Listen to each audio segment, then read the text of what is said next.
ऐं असांजा उलमा जॾहिं रोकनि पिया दरगाहुनि ते जेके रवाजी मेला था लॻनि, बुज़ुर्गनि जे दरगाह ते ॻाइण वॼाइण धूल धुकड़ सही मुंहिंजा नाचूं नचनि मुजरा थियनि औरतुनि जा ॻाइण वॼाइण, इहो शैतानी तरीक़ो आहे, वलीअनि जो तरीक़ो न आहे।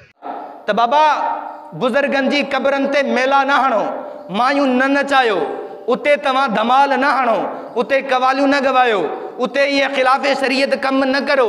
ये शिरक जा कम आहिनि, ये शैतान जा कम आहिनि, ये रहमानी कम कोन आहिनि। ख़ुदि जेको क़बर वारो वली आहे सॼी ज़िंदगी इन्हनि जे ख़िलाफ़ रोकींदो रहियो, इन्हनि जे ख़िलाफ़ कम कंदो रहियो। अॼु उन क़बर वारे खे तव्हां ईसाले सवाब कयो, उन जे वसीले खां अल्लाह खां दुआ घुरो, लेकिन तव्हां वञी करे धमाल हणो था, इहो शैतानी कम आहे। त असां ते फ़तवा हणंदा ई कटड़ू मुला आहिनि, ही वहाबी आहिनि। लेकिन अॼु साॻे ई ॻाल्हियूं, उहे ई ॻाल्हियूं मिन मान उन्हनि जा मुल्ला बयानु करनि था। उन्हनि जा मुल्ला चवनि था इहे शैतानी कम आहिनि। इन्हनि मां ॿ ॻाल्हियूं साबित थियूं। नंबर 1, उलमाए देवबंद हक़ ॿुधायो, हमेशह हक़ ॿुधायो। ॿिए नंबर ते इहा ॻाल्हि साबित थी त रहमानी तरीक़ो उलमाए देवबंद वटि आहे, इहो शैतानी तरीक़ो आहे जंहिं ते उहे हली रहिया आहिनि।